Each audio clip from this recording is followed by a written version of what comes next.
नयाँ बानेश्वर स्थित संसद भवन अगाडि आत्मदाह प्रयास गरेका युवाले घटनाअघि फेसबुकमा लामो स्टाटस लेखेको पाइएको छ। इलाम सूर्योदय 11 केराबारीका 36 वर्षीय प्रेम प्रसाद आचार्य सन्तोषले आफ्नै शरीरमा पेट्रोल खन्याएर आगो लगाएका थिए। काठमाडौँ प्रहरी परिसरका प्रवक्ता दिनेश राज मैलालीका अनुसार उनलाई उद्धार गरेर कीर्तिपुर अस्पताल पुर्याइएको छ। उनको अवस्था गम्भीर छ। आचार्यले आफूले 36 वर्ष पूरा गरिसक्दा पनि गरिएका कर्मबाट केही उपलब्धि हात पार्न नसकेको, देशमा पढ्दा, जागिर खाँदा, व्यापार गर्दा, रोजगारीका लागि विदेश जाँदा धेरै समस्या भोगेको भन्दै निराश व्यक्त गरेका छन्। यस्तो छ उनले आत्मदाह गर्नुअघि फेसबुकमा पोस्ट आएको आत्मलाप। म एक आम युवा, आम उद्यमी, आम व्यवसायी प्रेम प्रसाद आचार्य सन्तोष। जन्म 2043 साल भाद्र 1 गते, वतन सूर्योदय फिक्कल 11 केराबारी, इलाम प्रदेश 1। रंगीन सपनाहरू बुनेर परिवार, समाज र देशप्रतिको जिम्मेवारी वहन गर्दै अगाडि बढिरहेको थिए। आज 36औं वसन्त पार गरिसक्दा पनि गरिएका कर्मबाट केही उपलब्धि हासिल गर्न नसकेको तीतो सत्यलाई ओकल्दै मैले यो देशमा पढ्दा, जागिर खाँदा, व्यापार गर्दा, वैदेशिक रोजगारमा जाँदा एवं उद्योग चलाउँदा भोग्नु परेका समस्या र ती समस्याहरूबाट पाएको शून्य उपलब्धि आज सरसर्ती यो सामाजिक सञ्जालमा लेख्ने अनुमति चाहन्छु। यो एक आत्मवृत्तान्त पनि हो र मेरो असफलताको कथा पनि हो। म विद्यार्थी कालमै रहँदा 2067 सालमा ब्रेन ट्युमर भएर बुवा बित्नुभयो। बुवा बिरामी हुँदै गरेको अवस्थामा नै मेरो विवाह भयो र बुवाको मृत्यु पश्चात म काठमाडौँमा श्रीमतीसँगै रहेर विभिन्न प्राइभेट स्कुल एवं ठमेलका ट्राभल एजेन्सीमा काम गरेर गुजारा गर्न थाले। त्यसबेला हाम्री ठुली छोरीको जन्म भइसकेको थियो।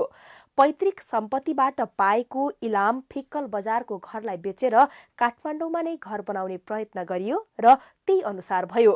बुढा नीलकण्ठमा घर बनाइयो र ठमेलमा ट्राभल एजेन्सी खोली काम गर्न थालियो। राम्रो चल्यो ट्राभल सुरुमा, तर बिस्तारै उधारो बजारले गाँच्न थाल्यो। चिनिया नागरिक, गोराहरू र काठमाडौँकै +2 कलेजहरू हाम्रा ग्राहक भए।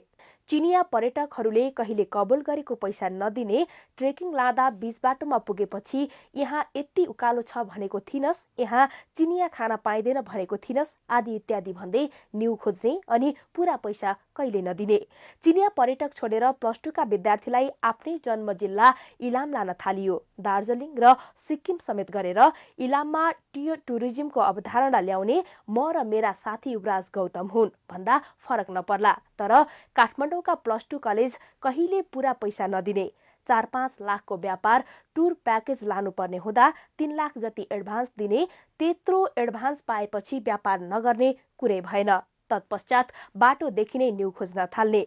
टुर नै तिक्ततापूर्ण हुने। बाटोमा सबैभन्दा धेरै कम्प्लेन खानामा आउने। ए हजुर, हाम्रो देशमा बाटोमा खाना खराब छ, यो देशका सरकारले त्यस्तै खा भन्छ, कहिले सुधार हुँदैन, म के गरौं? अनि काठमाडौँ आएपछिको कथा उही। कलेजमा बाँकी पैसा लिन जाँदा अनेक बहाना बनाउने। घरि एक्जाम टाइममा आउनुहोस्, फी उठ्छ अनि दिन्छौ, घरि एडमिसन टाइममा आउनुहोस्, दिन्छौ भन्ने, तर पैसा नदिने। काठफोड कलेज बालकुमारीले दादागिरी शैलीमै 1,75,000 दिएन। सान इन्टरनेसनल कलेज नक्सालले 90,000 दिएन। यी त एकमुष्ट हुन्। खुद्रा खुद्री कति दिएनन्। ठमेलमा अफिस भाडा दिनु परिहाल्यो, कर्मचारीलाई तलब पनि दिनु परिहाल्यो अनि सुरु भयो ऋणको सिलसिला। यो देश उधारो बजारले सबैभन्दा धेरै बिग्रेको रहेछ भन्ने त्यहीबाट थाहा भयो।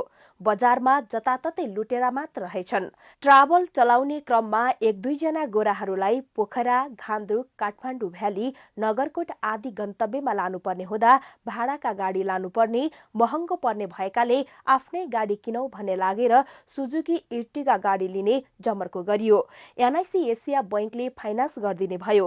6 लाख डाउन पेमेन्ट गरेर अरू किस्ता तिर्ने गरी गाडी निकालियो।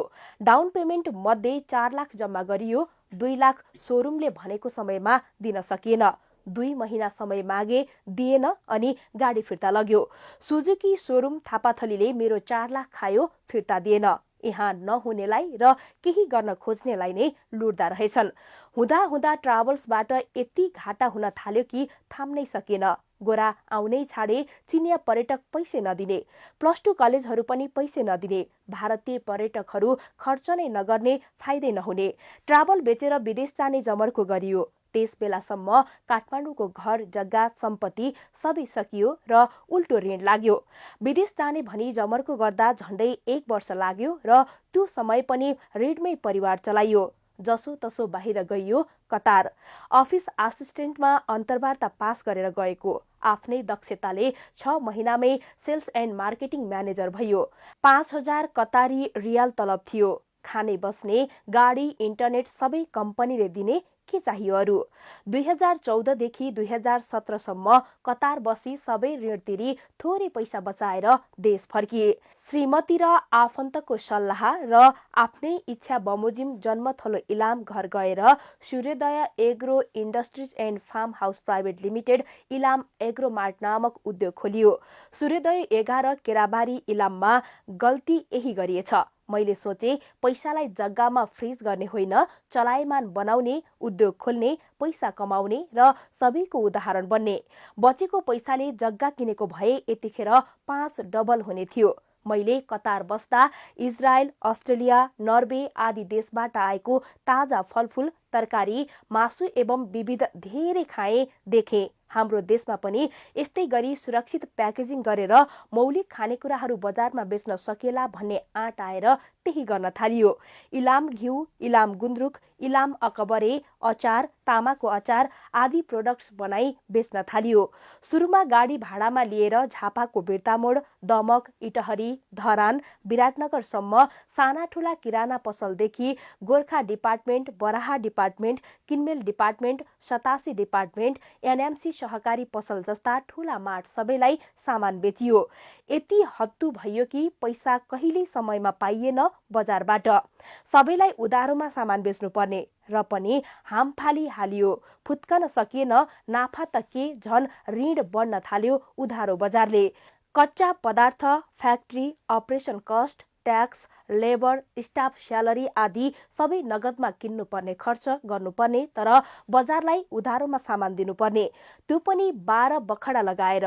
जम्मै 30-35% नाफा देखिने कागजमा, तर बजारमा सामान फस्ने हुँदा 6 महिनामा मात्र बल्ल तल्ल पैसा उठ्ने, केही पर्सेन्ट ब्याड डेब्ट हुने। यता फ्याक्ट्री र मेटेरियल्स, वेजेस एन्ड स्यालेरी नगदमा खर्च गर्नु पर्दा र बैंकले पनि ऋण बन्द गरेको कारणले व्यक्तिगत ऋण 36% सम्म ब्याज तिरियो। अनि नाफा सकिओरी उल्टो घाटा हुने। घाटा पूर्ति गर्न लागेको ऋण र ब्याज तिर्दा तिर्दा डबल तेब्बर घाटा हुने। एउटा ऋणको ब्याज तिर्न अर्को ऋण लाग्ने, अनि केही पसलेहरूले सामान बेच्न नसक्ने, अनि अन्त्यमा एक्सपायर भयो सामान भन्दै फिर्ता दिने। पसलेहरूले केही रिस्क नै नलिने। आफूले नगद लगानी गरेको प्रोडक्ट्स बजारमा उधारो बेच्दा त्यो लगानीको ब्याज र त्यो ब्याज तिर्न नयाँ ऋण, अनि नयाँ पुरानो ऋण ब्याज तिर्न फेरि नयाँ ऋण। घर खर्च चलाउनै पर्यो, नानीहरूको शिक्षा र लालन पोषण गर्नै पर्यो, अनि सकिँदैन त सबै सम्पत्ति। त्यो काम फट्ट छोडौं, के गर्नु अन्ने। लगानी फसेको छ, नछोडौं, पार लाग्ने उपाय नै छैन। फेरि हाम्रो समाज यति अर्काको चासो गर्ने कि नयाँ काम थाल्दा ऊ फेरि गरिराखेको काम छोड्यो, यो मान्छे थिर छैन, काम फेरेको फेरै गर्छ, यसले केही गर्दैन जीवनमा आदि इत्यादि भनी जता गए पनि लालचना र उपदेश सुनिरहनु पर्ने। सयौं पटक आत्महत्या गर्ने प्रयास गरे, सकिन। आफैले चलाएको गाडी दुर्घटना गराउने प्रयास गरे, भएन। श्रीमती छोराछोरीको माया र कर्तव्यले मर्न सकिन। फोन कल यति सामना गरे कि फोनोफोबिया नै भयो। कहिलेकाहीँ फोन नेटवर्क नआउने ठाउँमा पुग्दा मन आनन्दित हुने। 2-3 वर्षदेखि नै डिप्रेसनमा थिएँ, कसैले बुझेन। म डिप्रेसनमा छु भन्दा उल्टै गाली खाइयो। लड्दै पढ्दै बाँचियो। स्क्याटर्ड रिटेलिङले पार नलाग्ने देखेर डिलरसिपमा जाने निर्णय गरियो। फेरि सरकारले यति शास्ति दिन थाल्यो कि सामान लिएर धरान, विराटनगर जान नपाइने भयो। फ्याक्ट्रीले डाइरेक्ट रिटेलिङ गर्न नपाइने रे, अनि भ्याट सिस्टम रे अडिट वा कतै पनि रेकर्डमा नआउने। भ्याट के लागू गरिराखेको? बाटोमा प्रहरीलाई घुस उठाउने मेलो मात्र। यदि भ्याट छैन भने 5,000 सम्म तिरेको छु प्रहरीलाई। इलामको सब्जी काठमाडौँ बेच्न लिएर आउँदा पनि भ्याट रे। अनि बाटोमा चेकिङमा बसेका प्रहरीलाई सब्जी बाँड्दै आउनु पर्ने, नदिए आफै गाडीमा चढेर झिक्ने। कति लुट्छौ हो? जताततै लुट्ने मात्र। भाडाका गाडीले पनि लुट्ने, प्रहरीले पनि लुट्ने, सरकारले पनि लुट्ने, करको नाममा लुट्ने, बजारका रिटेलरले पनि लुट्ने। अनि जग्गा जमिन नबेचेर के गर्नु त? कृषिजन्य वस्तुको कारोबार गरेको हुनाले प्रदेश 1 सरकार कृषि तथा भूमि व्यवस्था मन्त्रालयले खुलाउने अनुदान कार्यक्रम 4 पटक अनुदान पाऊ भनी निवेदन दियो। सर्टलिस्टमा परिन्थ्यो नै। अनुगमन गर्न आउँदा तपाईको सोच राम्रो रहेछ, काम पनि राम्रो रहेछ, यस्तो मौलिक वस्तुको बजारीकरण गरिरहनु भएको रहेछ, पक्का पाउनुहुन्छ अनुदान भन्ने, अनि रिजल्ट आउने बेला कहिले मेरो कम्पनीको नाम नहुने।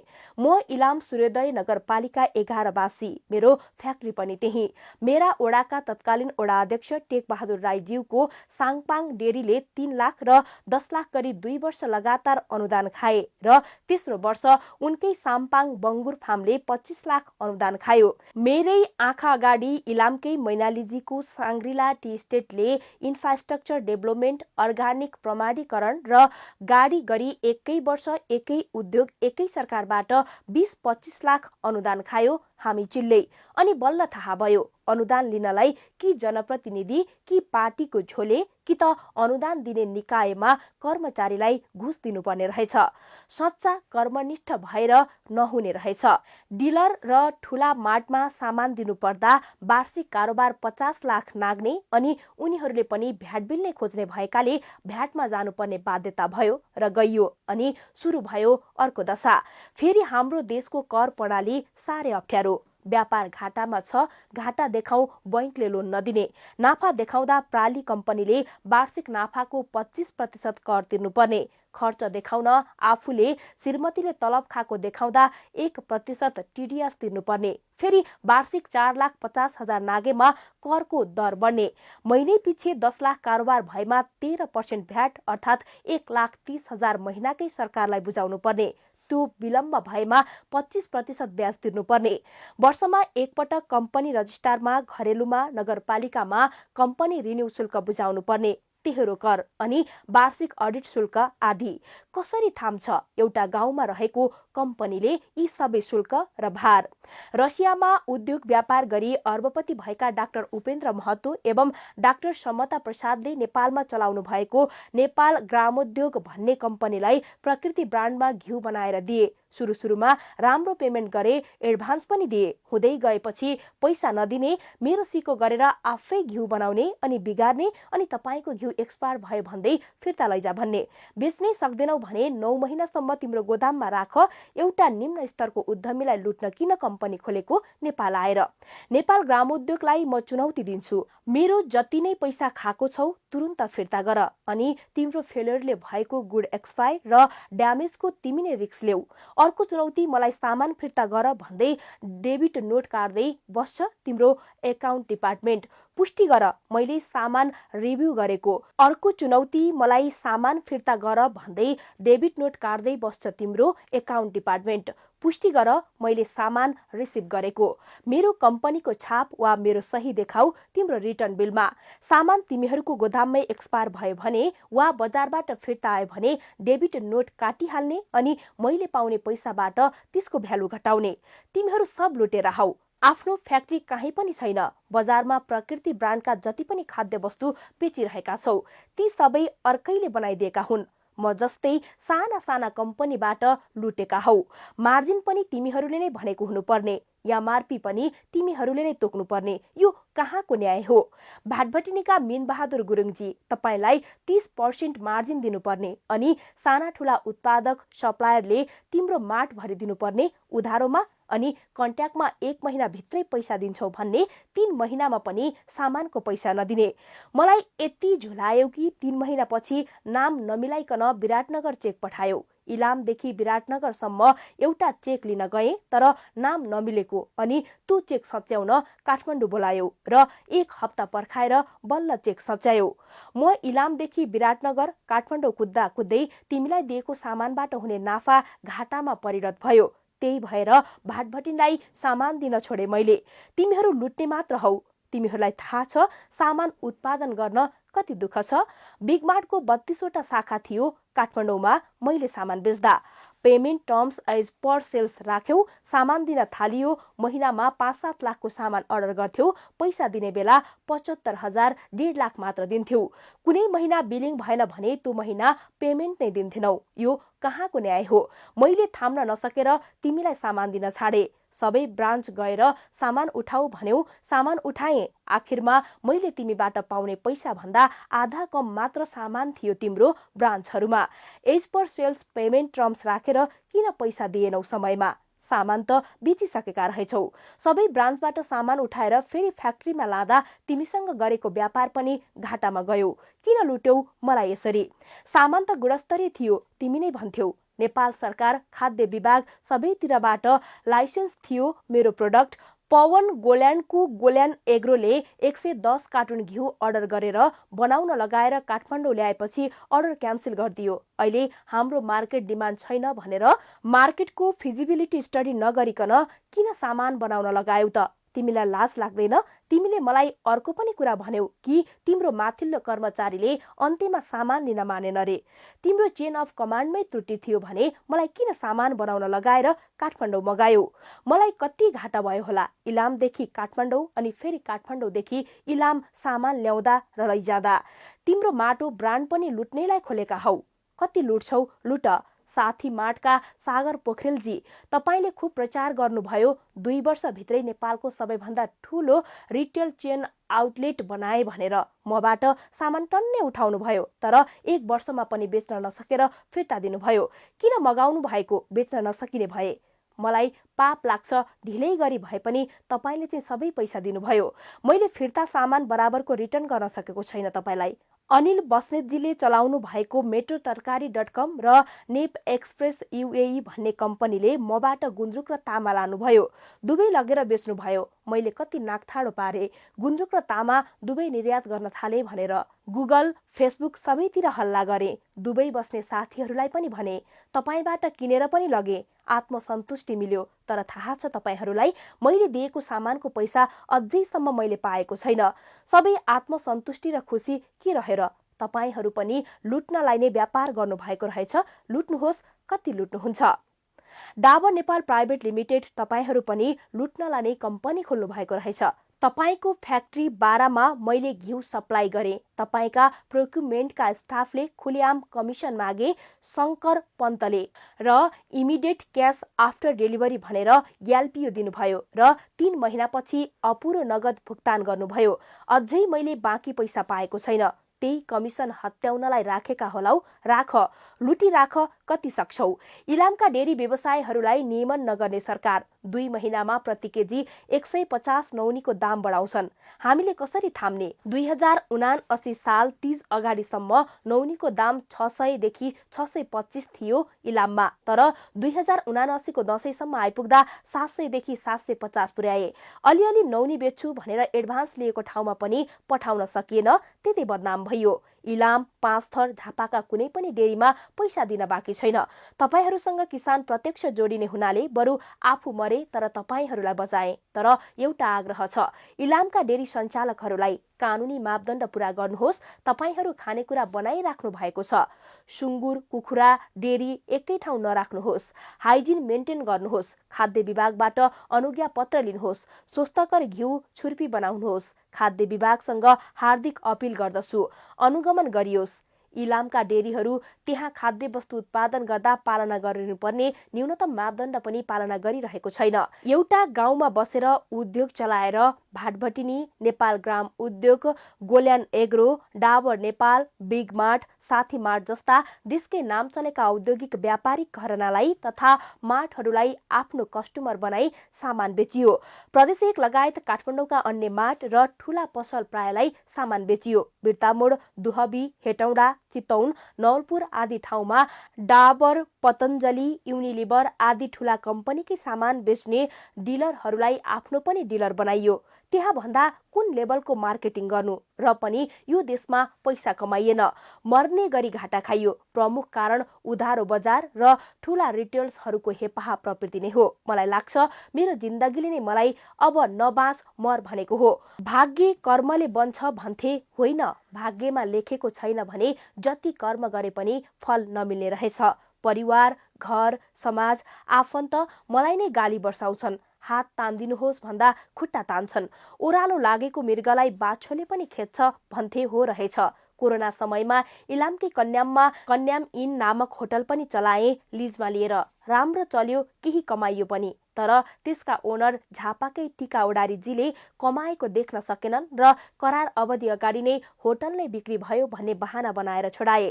नेपालका बीमा कम्पनीहरू कति लुटाहा, उद्यमी व्यापारी देख्नै नहुने। Sun Nepal life insurance company Birtamod, Jhapa शाखाका रुद्र निरौला, विकास श्रेष्ठ, रामप्रसाद घिमिरे, प्रकाश पौडेलले जीवन बीमा गरौं भनेर म कहाँ धाइरहे। मैले पैसा छैन गर्दिन भन्दा उनीहरूले आफै लगानी गरेर मेरो 1 करोडको बीमा गरिदिए र पैसा किस्ता गरेर 4-5 लाख असुलेरै छाडे। मेरी श्रीमतीको पनि त्यसै गरेका छन्।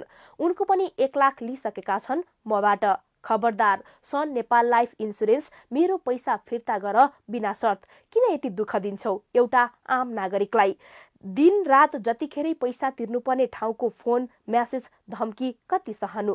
क्रेडिटर्सको फोन, बैंकको फोन, कर कार्यालयको फोन, सामान माग्नेको फोन, स्यालेरी माग्नेको फोन, र म्याटेरियल्स वालाको फोन, सहकारीको फोन, साथीभाइको फोन, आफन्तको फोन कति सहनु? पैसा माग्नेकै मात्र फोन। कहिलेकाहीँ त दिनेले पनि फोन गर्नु नि छैन। यति हुँदा हुँदै पनि बैंकको, किसानको, गरिबको कसैको पनि मैले पैसा तिर्न बाँकी छैन। बैंकको मासिक किस्ता र ब्याज भविष्यमा तिर्नुपर्ने बाहेक हालसम्मको तिरेको छु। व्यापारिक सम्बन्धका चितौनमा 3 पार्टीलाई 8 लाख जति फर्काउनु छ। अरू व्यक्तिगत ऋण र ब्याज अनि भ्याट तिर्न सकेको छैन। बैंकले त जग्गा लिलाम गरेर असुल गर्ला, अरूलाई कसरी फर्काउनु? उपाय लागेन। झापा धुलाबारीका अनिल भेटवालले भन्ने व्यक्तिले पास नै नहुने कबाडी गाडी मलाई दिएर यति सताए कि मैले थाम्नै सकिन उनलाई। मैले उनलाई 5,50,000 दिनुपर्नेमा 4,50,000 अहिले दिन्छु, अरू गाडी पास गर्ने दिन दिन्छु भन्दा पनि मानेनन्। मेरो चेक बााउन्स गरिदिन्छु, पक्राउँछु भने। सबै पैसा चुक्ता गरे अनि फेरि गाडी पास गरौं भन्दा उनले प्रयोग गरेको अवधिको सवारी कर पनि मैले तिर्नुपर्ने हुन्छ। पक्राउनुहोस्, मैले यो देशमा गरी खान सकिन। गर्न खोजे, दिनरात मेहनत गरे तर भएन। मैले यस बीचमा ग्लोबल आइएमई ग्रुपका चन्द्रप्रसाद ढकाल, उद्योग वाणिज्य संघकी भवानी राणा, गोल्छा अर्गनाइजेसन आदिलाई भेटी मेरो उद्योगको समस्या सुनाई भएन। अरू कति हाई प्रोफाइल उद्यमीहरूलाई भेटे, सहयोगको याचना सहित केही भएन। 5-6 वर्षदेखि विवेकशील साझा पार्टीमा आबद्ध थिए। इलाम जिल्ला संयोजक नै हुँ। राजनीति मार्फत देशको यी र यस्तै समस्या वकालत गर्ने प्रण सहित लागेको थिए। तर चुनाव आउने बेला विवेकशील साझा पार्टी छेद विच्छेद भयो। राष्ट्रिय स्वतन्त्र पार्टीले अफर नगरेको पनि होइन। इलाम क्षेत्र नम्बर 1 बाट उम्मेदवारी दिनुहोस् भन्यो, तर मेरो विकल्प थिएन, पैसा थिएन अनि श्रीमती परिवारले पनि उठ्ने सल्लाह दिएनन्। असफल विगत भएकाले खासै बल पनि गरिएन। यो देशको सिस्टम करप्ट छ, जताततै भ्रष्टाचार छ, प्रोत्साहन छैन, हर कोहीमा फ्रस्ट्रेसन छ, नीतिगत त्रुटि छ। जिन्दगीमा यी यस्तै हन्डर खाँदै मन सम्हाल्न नसकेर, आर्थिक भार थाम्न नसकेर यही वर्षको तिहार अघि सुसाइड नोट लेखी भारतको गुवाहाटी ब्रह्मपुत्र नदीमा फाल हानेर मर्ने जमर्को गरे, सकिन। कसैले बचायो र भागेर अरुणाञ्चल प्रदेशको तेजु हुँदै China border the last village of India Kahoo village पुगे अनि चाइना छिर्ने प्रयास गरे, सकिन। एउटा हिउँ पर्ने डाँडोले छेक्यो, त्यसलाई पार लाउनै सकिन। चाइना छिरेर त्यतै केही दुःख गर्ने अनि अलिकति पैसा कमाएर केही वर्षमा घर फर्कने योजना पनि विफल भयो। त्यहाँबाट फर्किएर घर आए। परिवार एवं आफन्तको सहयोगमा सल्लाहमा काठमाडौँ आई बाहिर जाने प्रयास गरे। साउदी, दुबई, कतार, मालदिप्स सबैतिर जाने प्रयास गरे, भएन। नेपालका मेन पावर पनि लुटाहाने रहेछन्। माग अनुसार इन्टरभ्यू दियो, पास भयो, तर राम्रो कमाइ हुने ठाउँमा भिजा नै नदिने। मेन पावरकै आफ्ना र पहुँचवाला घुसाइहाल्ने। प्री मेडिकल क्यूआर कोड भन्दै पैसा असुल्ने, पासपोर्ट कब्जा गर्ने, कतारमा मन्त्रालयमा ड्राइभर जबको लागि छानिएको थिए। महिनाको 10,000 रियाल तलब थियो, तर मेन पावरले 8 लाख माग्यो। लागत कहाँबाट ल्याउने त्यत्रो पैसा? अन्य सेलेक्ट भएको ठाउँमा पनि आजभोलि भन्दै 2 महिनासम्म भिजा नै नदिने। वर्ल्ड कपमा कतार छिर्ने अनि पुरानो सम्पर्कमा रहेका कम्पनीमा काम पाउने भए, तर वर्ल्ड कपको ticket, round trip, air fare र होटल बुकिङ गर्न पैसा नै पुगेन। त्यो सपना पनि तुहियो। केही समय फ्री बसेर एउटा भेहिकल रेन्टल कम्पनी काठमाडौँमै काम गर्न थाले। जसोतसो आफ्नो ज्यान पाल्ने मेरो त बन्यो, तर परिवार छोराछोरीलाई खै त्यत्रो ऋण तिर्ने आधार खोइ। 60 लाख ऋण छ। श्रीमतीलाई घरमा जतिखेरै टर्चर छ। हुँदा श्रीमतीले पनि आत्महत्या गर्ने प्रयास गर्न थालिन्। मलाई त्यही आशयको मेसेज लेख्न थालिन्। उनी पनि डिप्रेस भइसकिन्। श्रीमती र म को पहिला सुसाइड गर्ने भन्ने साइलेन्ट प्रतिस्पर्धा चलिरहेको अवस्थामा मैले नै यो चोला बिर्साउने निर्णय गरे। मलाई बचाउने प्रयास कसैले नगर्नुहोला। बाँची गए भने फेरि मर्ने नै छु। प्रहरीले पक्राउ गर्यो भने जेलमा नै आत्महत्या गर्नेछु। म क्रान्ति गर्दैछु। म जस्तै केही गर्छु भन्नेलाई यो देशको सरकारले सहयोग गरोस्, वातावरण बनाओस्। बाँच्ने सबै उपाय लाउँदा पनि केही भएन। आशा सबै मरिसकेको हुनाले मर्ने नै बाचा गरे। मलाई माफ गर्नुहोला।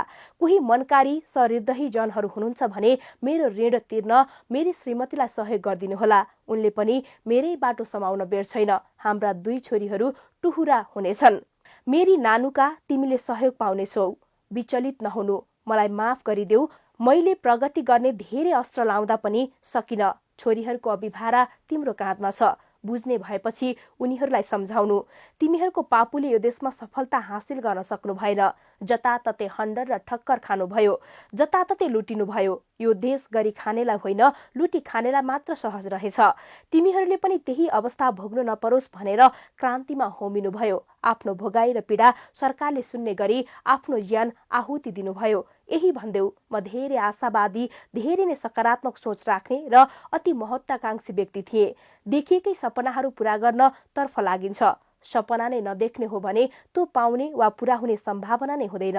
त्यसैले सपना देखियो, महत्वाकांक्षा राखियो, त्यसलाई पूरा गर्न हर दुःख कष्ट भोगियो, मेहनत गरियो।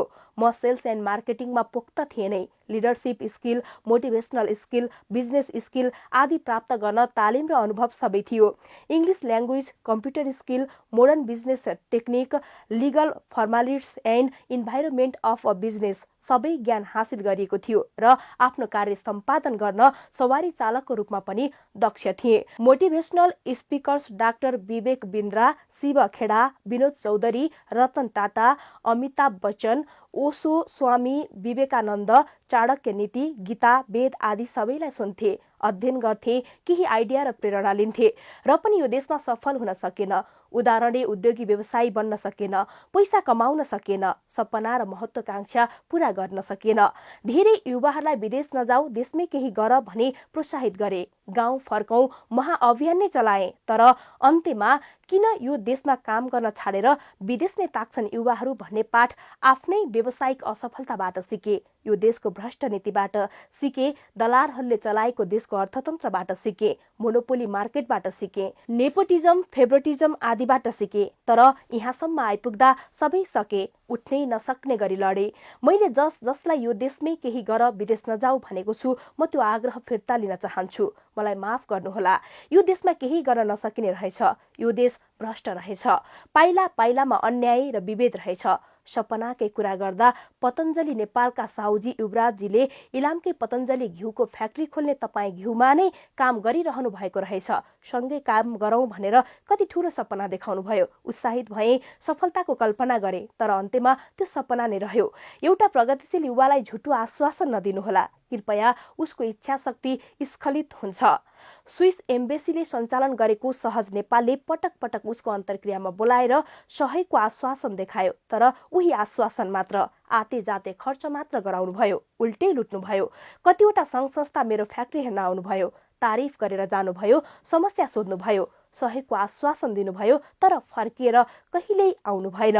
तपाईहरूको जागिरलाई चाहिने डाटा लिन, शोध भर्ना गर्न फगत फोन मात्र गर्नुभयो, सपना देखाइरहनुभयो। सरकारी अनुदान खुलाउने, फारम भर्न दुनियाँ कागजपत्र, झन्झट, यातायात र कुदाई खर्च फजुल गराइदिने गर्नुभयो, तर केही दिनु भएन। तपाईलाई घुस दिने वा जनप्रतिनिधि, सांसद, मन्त्रीका आसेपासेलाई मात्र अनुदान बाँड्नुभयो।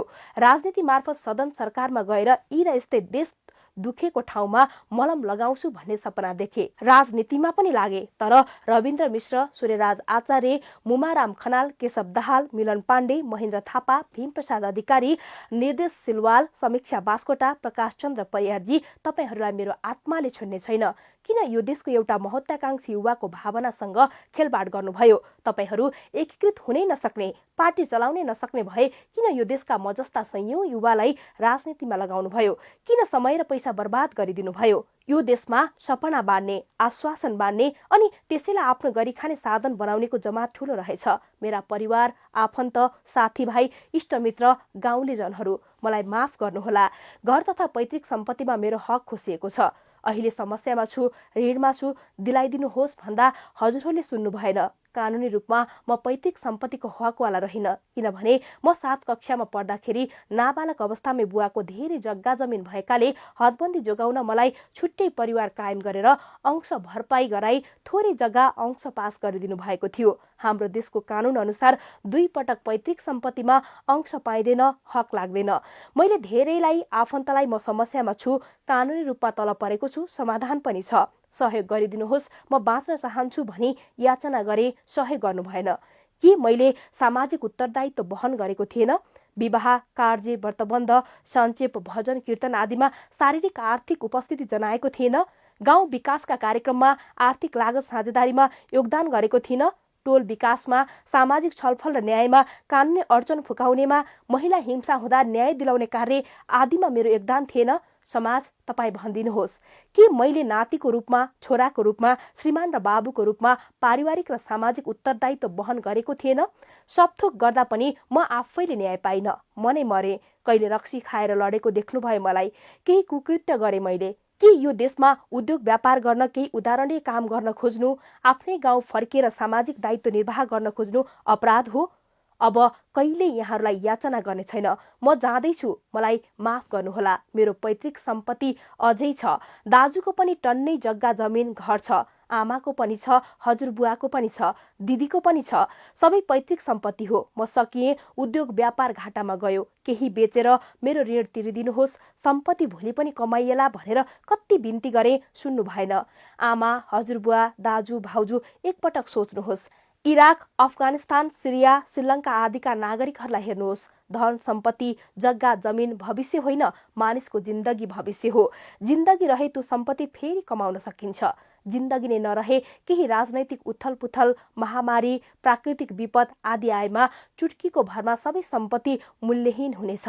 तपाईलाई मेरो जिन्दगी भन्दा त्यही सम्पत्ति प्यारो लाग्यो। मेरा आफन्तलाई पनि बिन्ती बिसाए, तर उहाँहरूले पनि म भन्दा त्यही सम्पत्तिमा भविष्य देख्नुभयो। त्यही जग्गा जमिन नै भविष्य हो त भविष्य होइनस् भन्नुभयो।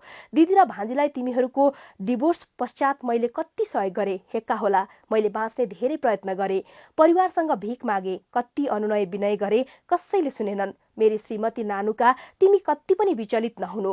हाम्रा परिवारले हाम्रो चित्कार सुनेनन्, तर अवश्य कोही त छ होला यो दुनियाँमा तिमीलाई सहारा दिने र यो समस्याबाट मुक्ति गराउने। मेरा आफन्त मलाई सुन्न छाडे, मेरा साथीभाइ सबै टाढा भए, आफ्नै आमा दाजुले पनि मलाई सुन्न छाडे।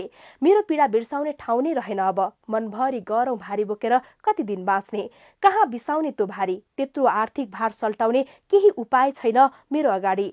20 लाख जतिले तत्कालको गाँठो फुक्नेवाला थियो, त्यति जुटाउन गरेको प्रयास पनि सबै विफल भए। आफ्नो उठ्नुपर्ने रकम उठाउन कति रोइ कराई गरे, वास्ता गरिदिनु भएन सरकारवालाले। नयाँ काम गरौँ, लगानी छैन। पुरानो व्यवसायलाई नै थामौँ, उपाय छैन। हर तरहले अगाडि बढ्ने विकल्प लगाइयो, सबै विफल भए। के गरौँ, कसो गरौँ, केही विकल्प नै रहेन। सिद्धार्थ बैंकको ऋण नवीकरण गर्न र ब्याज तिर्न पैसा छैन। माछापुच्छ्रे बैंकको मासिक किस्ता तिर्ने पैसा छैन। सरकारलाई भ्याटको पैसा तिरौँ, बजारमै छ, पैसा उठाउनै सकिँदैन। राजस्व कार्यालय ताकेता गरेको गरै गर्छ। सबै व्यक्तिगत र संस्थागत खाता रोक्का गरिदिन्छु, कालो सूचीमा राखिदिन्छु भन्छ। ओरिजिन भ्याट मैन्युफ्याक्चरिङ कम्पनीले तिर्दिनु पर्ने भएकाले भ्याट रिटर्न पनि हुँदैन। म राजस्व कार्यालयलाई बिन्ती गर्छु, व्यावसायिक बक्यौतालाई व्यक्तिगत नबनाइदिनुहोला। सहज हुँदा कर तिरेकै थिए, व्यापार घाटा हुँदा सकिन। फेरि कच्चा पदार्थवालाले प्यानमा सामान दिन्छन्। घर खर्च चलाउने पैसा छैन। छोरीहरूको लालन पोषण र शिक्षामा खर्च गर्ने पैसा छैन। कोही बिरामी परियो भने उपचार गर्ने पैसा छैन। व्यक्तिगत ऋण र ब्याज दिने पैसा छैन। व्यवसायिक कारोबारको रिटर्न गर्ने पैसा छैन। सरकार, तिमी सुनिदेऊ मलाई। मेरो दोष फगत यही मातृभूमिमा केही गर्न खोज्नु मात्र रह्यो।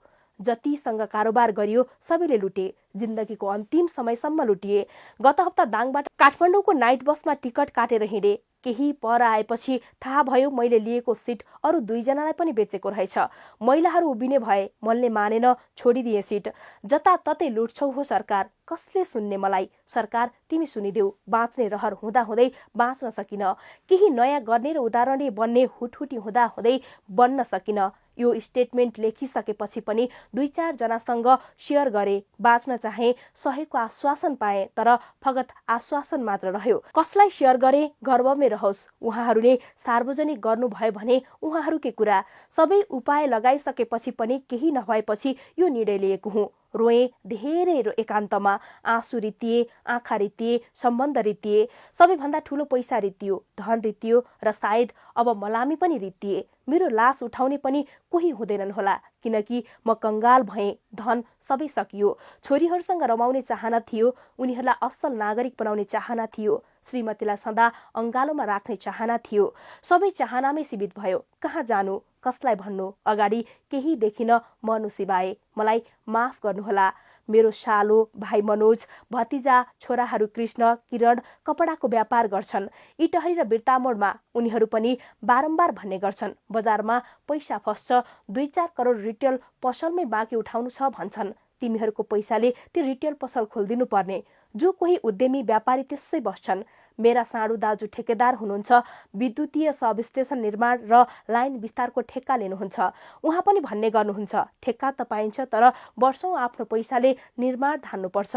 यी सरकार, तिम्रो विकासको काम पनि जनताले उधारोमा गरिदिनु पर्ने। किन पैसा दिँदैनौ समयमा? कसै न कसैले इनिसिएट गरौँ न। यो देशको उधारो बजारको जालो चिर्नै पर्छ। सरकारले त्यत्तिकै सुन्दैन। तिमी सुन सरकार, मेरो बलिरहेको शरीर हेर।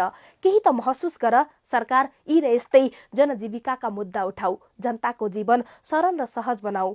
मेरो देश जहाँ गरीब भनेका जनताको पैसाबाट, निक्षेपबाट पैसाकै व्यापार गरेर बैंकहरू एकै वर्षमा 10 अरब कमाउँछन्। मेरो देश जहाँ सरकारी मुफ्तको औषधि नष्ट गरेर निजी मेडिकलका महँगो औषधि जनतालाई किनाउँछन्। मेरो देश जहाँ सरकारी शिक्षक कर्मचारीहरू आफैले पढाउने गरेको, नियमन गर्ने गरेको विद्यालयमा विश्वास नलागेर निजी विद्यालयमा छोराछोरी पढाउँछन्। मेरो देश जहाँ जनता जिउन चाहिने आधारभूत वस्तुहरूमा सरकारको पहुँच नै छैन। व्यापारी र बिचौलियाको लुट तन्त्र छ, उनीहरूकै रजगज छ। मेरो देश जहाँ ठुलालाई चैन र सानालाई मात्र ऐन छ। मेरो देश जताततै दुखेको छ। मेरो देश गाउँ गाउँमा रहेको छ। हरेक किसानको घर घरमा रहेको छ।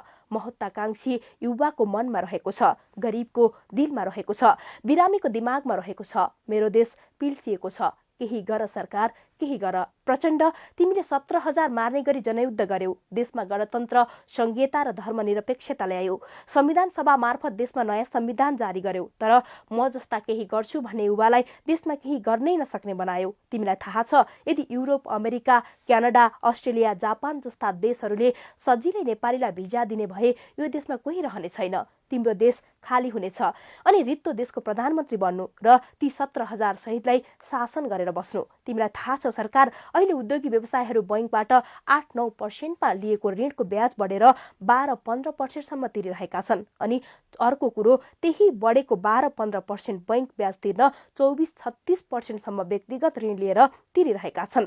बैंकले छोड्दैनन्, सुन्दैन। अनि कहाँ पुग्यो देशको उद्योग व्यापार? अनि अर्को लुप्त सत्य, सानो व्यवसाय गर्ने देशका कुनै पनि शहरमा खाली सटरको लाखौं डिपोजिट लिन्छन्। घरधनीहरू बिना ब्याज व्यवसायको पैसा डिपोजिट राख्छन्, तर घर बहाल कर पनि तिर्दैनन्। व्यवसाय कसरी बच्छ? यस्तै अवस्था रहिरहने हो भने हाम्रो देश कंगाल हुँदैछ। कोही त आवाज उठाउनुहोस्। देशमा जताततै आर्थिक मन्दीको हावा चलेको छ। म कसरी अछुतो रहौँला त्यसबाट? यी सब उधारो बजार, अवैज्ञानिक कर नीति, पुँजी पलायन, शून्य प्राय विदेशी लगानी, पुँजी घर जग्गा र शेयरमा फ्रिज आदिले आएको समस्या हो। केही गर सरकार। जाँदा जाँदै नेपाल सरकारसँग निम्न मागहरू राख्दै त्यो पूरा होस् भन्ने अपिलसहित यो शरीरलाई अग्निकुण्डमा समाहित गर्दैछु। सबैमा अपिल, यो देश गरी खान लायक बनोस्, बस्न लायक बनोस्, मेहनत गर्नेको भलो होस्, सबैको फलोस् र फुलोस् र अन्त्यमा मैले गरेको यो आग्रह सबै सामु पुगोस्, विश्वले पनि सुनोस्, मेरो क्रान्ति हो यो। मैले माथि उल्लेख गरेका कुनै पनि भोगाईहरू, कारोबारहरू, हन्डरहरू गलत रहेछन् भने त्यसलाई प्रमाणित गर्न म चुनौती दिन्छु। माथि उल्लेखित कुनै पनि समस्याहरू व्यक्तिगत होइनन्, सबैले भोग्दै आएका राष्ट्रिय समस्या हुन्। किन कोही बोल्नुहुन्न? मेरो आवाज सुनिदिनुहोस्। म आफैलाई मात्र मार्दैछु, अरूलाई नोक्सान पुर्याउने छैन। यो अपिल सरकारले महसुस गर्ने गरी सुनाउँदैछु। मेरो देश गर्व गर्न लायक बनोस्, विदेशीका लाखौं युवाहरूले यही देशमा केही गर्न सकुन् भन्दै निम्न मागहरू नेपाल सरकार सामु राख्दै यो शरीर सुन्दर देश नेपाल बनोस् भन्ने कामना सहित बलिदान दिँदैछु। अलविदा।